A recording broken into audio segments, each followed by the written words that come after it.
What is up, gamers, and welcome back. So we are continuing our Kerbal Space Program career today. First things first, we're going to be going to Minimus today. We have not done anything involving Minimus yet, and as you can see, we are crafting. Yeah, we're making a new rocket. This is going to be like a little double satellite deployer, probe, whatever you want to call it. We're going to put it around the orbit of Minimus so we can send up probes. Now, I'm not sure if this is going to be like a moon situation where I could actually just use a few communitrons and I'd be fine, but we have a contract to do a flyby of Minimus, so I'm like, hey, might as well knock it out. And as you can see, we have a new mod installed. This is the Blue Dogs Hearts mod. Now, we have some modded satellites in there, but I wanted to show you this other build that I did before this video, which I unfortunately was not able to use because it just kept imploding because of the physics. I'm pretty sure it was those little truss connectors, because those things really like to bend and warp around, and I think it was just the physics were just like having a total stroke.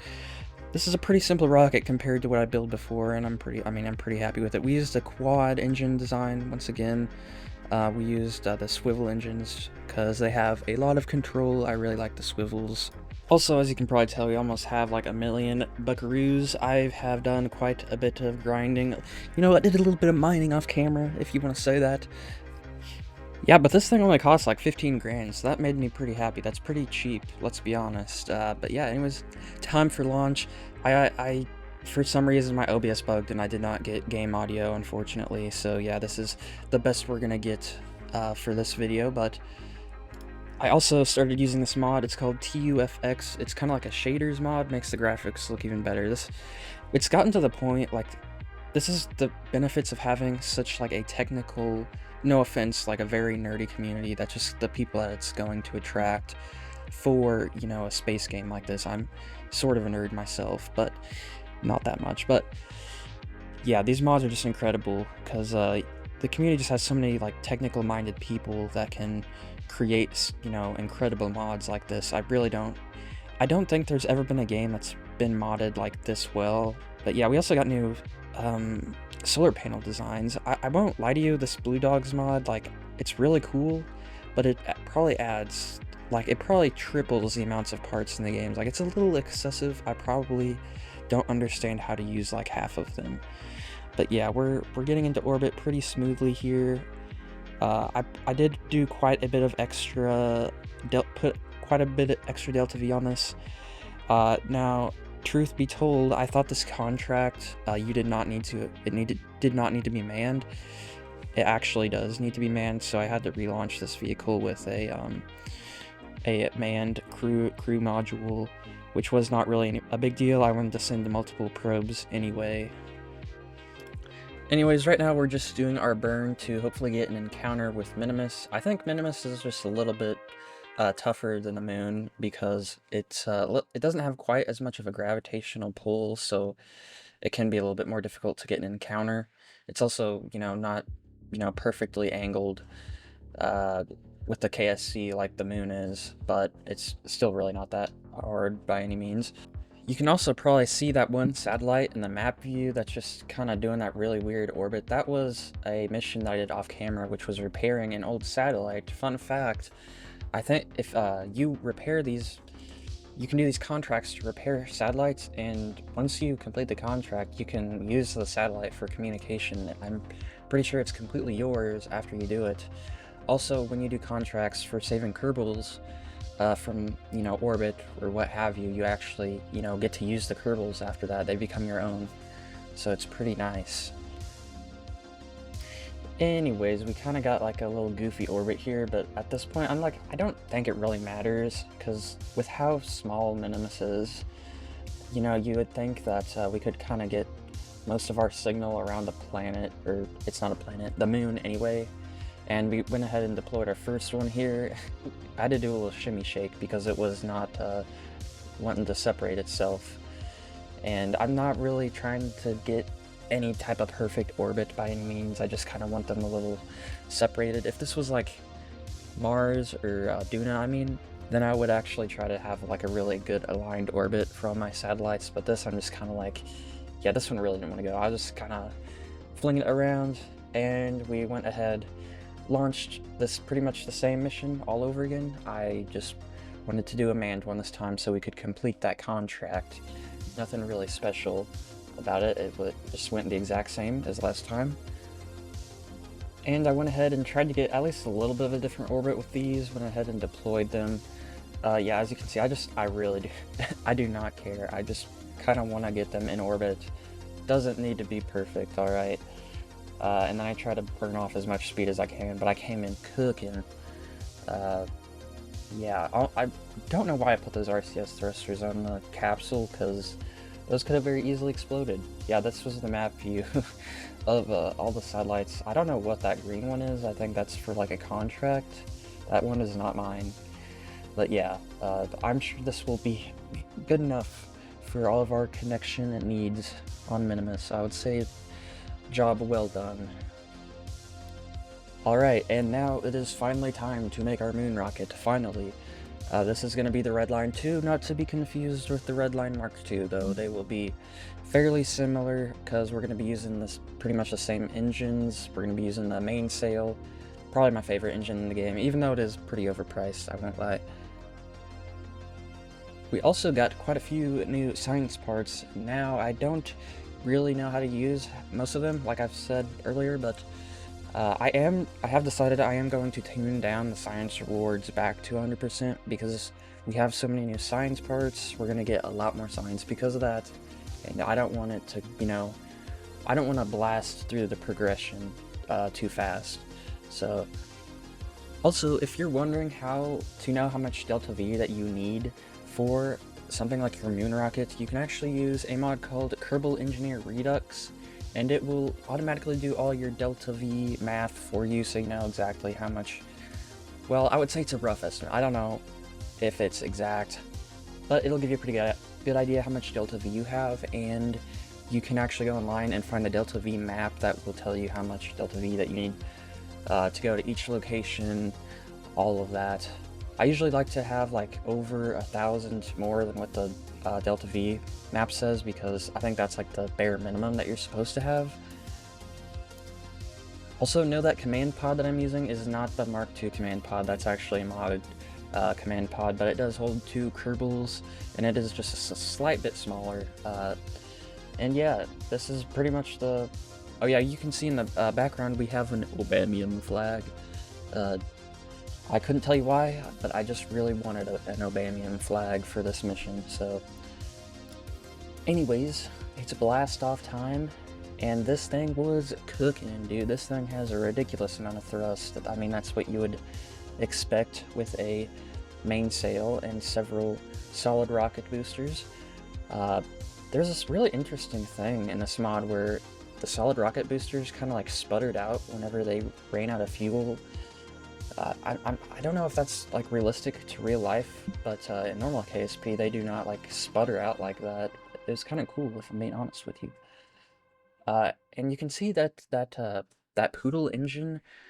Now normally that's actually too big for that size, but if you use an engine plate and you use the compact variation, it fits in there. It looks like it fits in there perfectly. The Poodle's pretty nice. It's got a good amount of vacuum thrust for our needs. Oh yeah, and we finally got a pilot, Jebediah, not to be confused with my name, Jedediah, 2 stars, which was pretty cool. I think the only feature that it has is you can just automatically target different nodes, like prograde or retrograde. I don't know what they're actually called. But yeah, that is separation coming up here pretty quickly. Now, we had quite a lot of fuel to spare. I was pretty happy, to say the least. But yeah, anyways, I think this craft was actually around 40,000 Kerbal bucks. I'm not sure. I also am curious what a Kerbal buck to a real USD dollar would transfer over to, roughly. I'm sure it's like 1,000 Kerbal bucks is like $1 million in real life. I don't know. Anyways, this was only like a $40,000 craft. I'm not sure if that's really good for a moon rocket. I know you could probably do that in like half the price. I don't really care. Even though we're playing at 70% funds rewards, I still am like, yeah, this is not a challenge for money at all.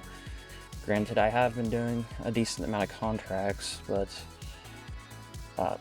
none of which have been like too crazy grindy.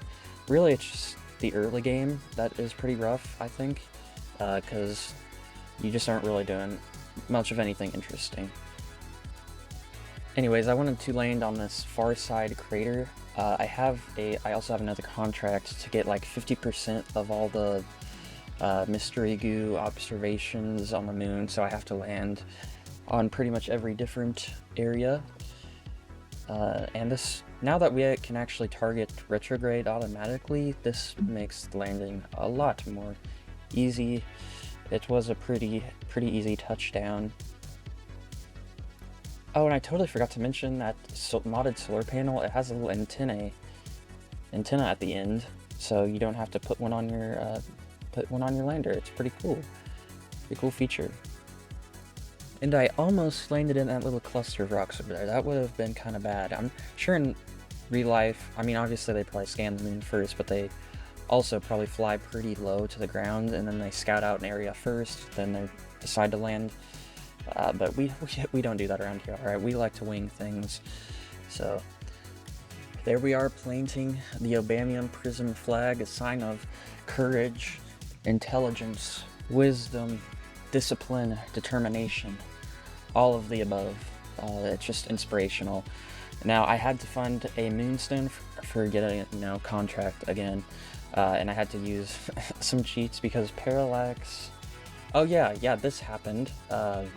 Had a total kraken attack, but I had to use a cheats to find the moonstones because parallax adds like a whole bunch of different rocks, so you can never find the actual stone itself unless you want to like look for like an hour. But anyways, got back upright pretty fast, and we were able to not explode on our exit out of the moon here. I didn't even bother getting like a full orbit first, and then I just decided, hey, we're just gonna burn prograde as soon as we took off, and hey, it worked out. So it takes barely any delta V to get back into Kerbal, and we had quite a bit left over. I think total Kerbal engineer said we had like 7,000 delta Vs for our rocket in total. I think that's a pretty good number. I think that's the number I'm gonna stick with for all my other moon rockets from now on. And yeah, I actually tried to do like a proper return here, doing it at like 30,000 meters instead of just going like straight into a straight line into Kerbal and just, getting super hot. This time we're gonna do it proper. Wow, look at that lens flare as we come over the horizon. Trying to slow down our craft as much as possible before we inevitably enter back into the atmosphere. And wow, I just love I think it's Firefly is the mod's name, which it adds new heating, atmospheric heating effects. Yeah, it looks beautiful. They've pretty much got this game like graphically above KSP2 already. Doesn't surprise me whatsoever, if I'm being honest. And yeah, everything just went kind of comfortably boring. Boring is very good when it comes to space. And well, actually, I did not put enough parachutes. I would really like to know if you guys could leave me comments on the best way to know like how many parachutes you're supposed to use. Do you guys just kind of wing it, or do you use math, or is there a mod that does it for you? Let me know. I went down at like 10 meters a second, but it was in water, so it doesn't matter. And this glitch was super infuriating. I think it was with FMRS, whatever it was called, but whenever I went to Space Center, it, instead of, putting me at the Space Center, it reverted my flight to launch. Thankfully, I save my game like every 5 minutes because I know wild stuff happens. But yeah,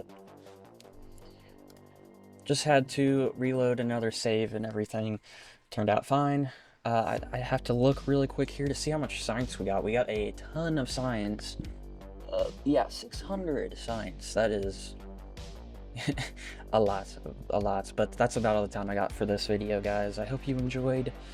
You know, I said I was gonna go to Duna this video, or do something involving Duna. That's gonna be next video, for sure, for sure. But, yeah, I'll see you guys in the next one. Have a good one.